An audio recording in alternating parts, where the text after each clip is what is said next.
Fala minha gente, tudo bem com vocês? Como sempre, eu espero que sim. Bora para mais um vídeo, bora para mais uma lista, né? Mais uma listinha, a última lista de fones para você ouvir música. E agora a lista mais cara, né? Porque a gente fez em ordem de preço, começando com os fones mais baratos, subindo. E agora a gente está no topo da lista. Em seguida, depois dessa lista, nós teremos os melhores fones para jogar, né? Top 5, começando de novo no mais barato ali, sem pilinha, até chegar nos 3, 4, 5 mil reais também. Então se inscreva caso você tenha interesse em ver as listas de jogos. Mas sem mais delongas, bora para a última lista, para música, que são fones in-ears até R$ 3.500 que eu, Rodrigo Esser, compraria hoje para ouvir música. Lembrando que eu considero a minha experiência como um todo com fone, né? Conforto pesa muito. Construção, cara, o fone ser bem construído vai pesar para mim. E principalmente o som. Gosto pessoal não se discute, pode variar muito, mas essa é a minha lista, eu adoraria ouvir a sua lista também nos comentários. Sem mais delongas, começando com o quinto lugar, um fone que eu acho que poucas pessoas aqui já ouviram ou até mesmo ouviram falar, o EJ07M Kinda Lava da Let Shower, nome bem complexo, né? Mas o EJ07M foi um fone da Let Shower quase topo de linha na época. E o Kinda Lava foi uma versão especial comemorativa que não vende mais, feita em conjunto com a HBB com um pouco mais de graves, cara. E assim, eu acho que esse fone entra na lista principalmente por conta do seu conforto. Eu lembro que eu consegui usar horas e horas, um dos fones mais confortáveis que eu já usei. A construção era excepcional, excelente cabo, corpo todo em metal muito ergonômico, como eu falei, uma das melhores ponteiras do mercado. E também tinha uma case de aço muito maneira, a apresentação do fone era muito bem feita. O fone era lindíssimo, então isso ganha muito ponto. E eu lembro que em som, cara, ele surpreende muito com os drivers eletrostáticos da Sony On, porque ele tem uma transparência absoluta, absurda, assim, cara. Nos agudos especificamente, é um dos fones mais detalhados que eu já ouvi. Ele traz muita informação, tem um palco muito aberto, separação instrumental absurda. Os médios são bem naturais, quentes, detalhados também. Mas eu lembro que ele peca um pouquinho grave. Assim, um pouco mais de dinâmica, ele era um pouco xoxinho e mortinho nos graves. Mas os agudos, confesso que faziam ele valer a pena completamente para mim. E foi uma das melhores experiências que eu tive com fones in-ears. Em quarto lugar, nós temos o queridíssimo EPZ530, que eu fiz a avaliação, foi enviado pela EPZ para avaliação. Muito obrigado, EPZ, cara, porque foi uma das melhores experiências que eu tive com in-ears, tanto que está em quarto lugar nessa lista, que é a lista dos... Cara, depois vai ter ainda alguns fones mais caros da Unique Melody, mas eu não vou nem contar porque ficaria na lista de 2 fones. Bicho, o 530 é impressionante. Tem 5 armaduras balanceadas apenas. Falando em construção primeiro, a construção é absurda, ele vem numa caixa de madeira, o fone lembra madeira também na sua construção, o cabo é modular excelente, vem com ótimas ponteiras, o conforto é muito bom, assim, essa lista não vai ter fone desconfortável, porque eu não compraria um fone desconfortável particularmente, então o 530 é excelente quanto a isso. E a sua assinatura sonora vai muito de encontro com o que eu gosto, cara, porque ele tem um som quente, um som convidativo, um som bastante musical, mas chega nos agudos ele estende muito, então ele soa ao mesmo tempo musical, quente, delicado, natural, orgânico, mas com um detalhamento muito alto, com um palco muito expressivo, com assim, cara, a quantidade de detalhamento e nuance que esse fone traz é impressionante. E ele é o fone mais barato da lista, né, cara? Ele chega a custar, na loja da EPZ, R$ 1.800. O problema são os impostos depois, né? E rola um negócio bem chato com a EPZ, que é o seguinte. O EPZ 530 custa $750, ou seja, R$ 4.000. Se você for comprar na Hi-Fi Go, Linsou e afins para fugir da remessa conforme, você não vai encontrar esse fone em promoção. Ou seja, você vai pagar R$ 4.000. Já no AliExpress ele fica 1.900, fica 1.800, né? Só que tem os impostos. Cara, eu conheço o dono da loja, ele é um cara super gente boa. Se você conversar com ele, ele dá um jeito de te enviar e, enfim, você compra uma ponteira lá junto, ele te envia. Cara, ele dá um jeito, ele é um cara gente boa. Várias pessoas já compraram assim com ele, mas é um fone um pouco mais difícil de ter acesso. Não obstante disso, um fone excepcional, tanto que está em quarto lugar nessa lista. Terceiro lugar, um estreante, um fone que eu ouvi recentemente, mas não fiz review. E vejam, cara, eu fiquei em dúvida entre botar ele em segundo lugar ou terceiro lugar. Assim, a briga foi braba. Eu optei em botar ele por terceiro lugar, porque o segundo lugar é bem mais barato. E isso pesa muito.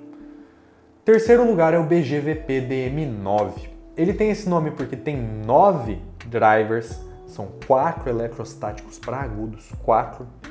Então, traz bastante detalhamento. Um dinâmico para grave e outros 4 armaduras balanceadas. Então, é muito driver. Apesar disso, cara, é um fone confortável, é um fone que ficou pequeno nos meus ouvidos. Tem um excelente cabo, excelente construção, sem problema nenhum quanto a isso. Acho que todos os fones aqui são equiparáveis em construção, tirando o segundo lugar, que meu amigo chuta o pau da barraca e tem uma construção absurda. Mas enfim, tudo certinho, construção boa, precificação boa. Em promoções ele chegou a custar R$ 2.500 na última promoção, mesmo com dólar aí quase R$6. E quanto ao som? Cara, dessa lista aqui, ele de novo tem driver eletrostático. Ele é o mais detalhado nos agudos dessa lista. Mais inclusive que o Kinda Lava, que também usa driver eletrostático, o BGVP é mais detalhado. Só que ele é um fone bem enérgico. Bastante subgrave, bastante grave, bastante agudo, então é um fone cansativo.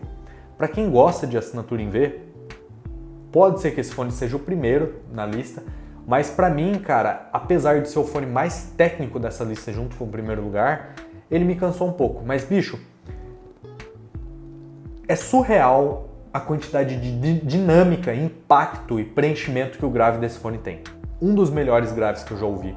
Lembra bastante o Mesh MK2 da Unique Melody, só que com mais grave ainda, com mais agudo ainda, ele é mais vivo ainda que o Unique Melody. Eu acho que isso vai passar do ponto para algumas pessoas, mas ao mesmo tempo é onde mora o encanto dele, cara. É um fone muito detalhado mesmo, é simplesmente sensacional o som no geral.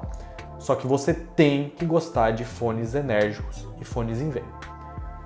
Agora, em segundo lugar, a gente tem um fone mais camaleão, que pode ir de um fone bem enérgico para um fone quente e bem musical, para um fone mais neutro e delicado. Além disso, ele tem a melhor construção de todos os fones aqui, cara. Assim, fio FH9. Fio FH9 custa R$ 3.500, R$ 4.000, porém, muitas vezes em promoções ele fica menos de 2.000, 1.800, 1.900, eu posto no grupo, fora de remessa conforme, então chega aqui, tu toma uma taxa de R$ 150. É um custo-benefício, assim, absurdo. Eu acho que é o fone com o melhor custo-benefício dessa lista. E assim, cara, a construção é a melhor, o cabo é o melhor cabo que eu já vi num fone, por exemplo, cabão modular de aço, sensacional. A construção do fone é toda em aço, costas abertas, ele troca o bocal, então você tem um bocal que é mais calmo, um bocal que é mais enérgico, um bocal que é mais neutro, você consegue alterar o som e ele altera bastante o som. Geralmente esses bocais não mudam muita coisa, mas no fio FH9 mudam. As ponteiras são as melhores de todos os kits aqui. A case é sensacional, ou seja, ele é o melhor fone construído e também é o mais barato. Então, cara, a Fio é muito agressiva, é difícil competir com eles por conta dessas coisas. Em relação ao som, cara, ele tá em pé de igualdade com todos esses aqui, ele é um colosso. Tem a maior dinâmica em grave que eu já ouvi em um in-ear, chega a superar o BGVP. Tem um tuning que, pra mim, é sensacional, principalmente com o bocal natural dele. Tem muita vivacidade, tem muito impacto. Os agudos são muito polidos, não é tão polido quanto o BGVP, por exemplo, mas ainda assim são muito articulados. E ele consegue suprir isso em médios e graves, que são absurdos, cara. Eu imagino que esse fone aqui, com os agudos do BGVP ou do Kinda Lava, ficaria em primeiro lugar, porque é impressionante o que o FH9 faz. O palco dele é muito interessante, porque apesar de não ser o maior palco dessa lista, creio que seja o menor palco, inclusive. É um palco muito redondinho, cara. É muito esférico.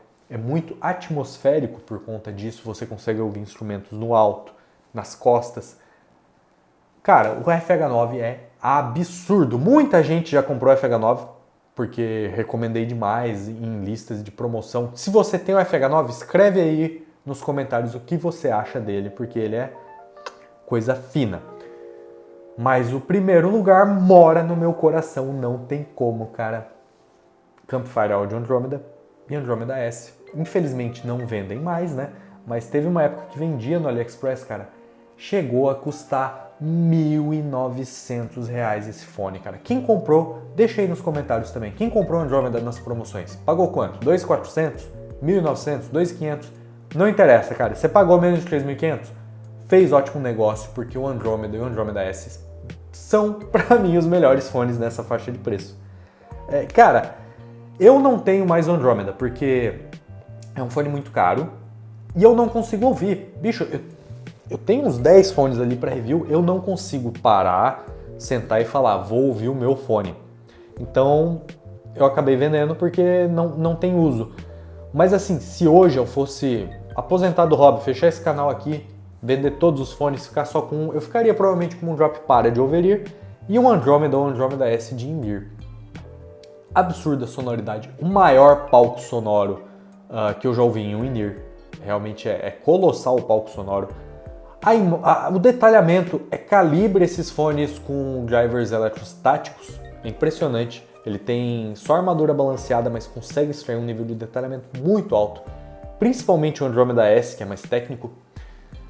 Mas o que me faz gostar tanto do Andromeda, primeiro, é o conforto e a estética, eu acho ele lindíssimo, principalmente o Andromeda original, o verdinho, eu acho ele lindíssimo. Mas, cara, é o tuning. Ele tem um tuning mais convidativo, com mais médio grave, médios mais espessos, soa mais orgânico, soa mais como caixas de som. Assim, vejam a review se você se interessou do Andromeda S. Você tá lascado se interessou, porque você não vai achar para vender mais. Importado dos Estados Unidos é uma opção, difícil, mas é. E às vezes aparece usado no Brasil. Geralmente 3.200, 3.000, vale a pena. Na minha opinião, o melhor fone nessa faixa de preço, ponto. E, gente, espero que vocês tenham gostado dessa lista tanto quanto eu gostei desses fones, cara, porque foram experiências realmente únicas. Se você gostou, deixa um like, comenta, compartilha, se inscreve se não é inscrito. E em breve eu vejo vocês nas próximas listas, começando com a lista de fones para jogar ali abaixo do 100 pila, né? Coisa fina. Você que tá vendo esse vídeo e tá, nossa, é só fone caro, velho, tá viajando. A próxima lista vai ser só coisa abaixo de preço de pizza. Fui!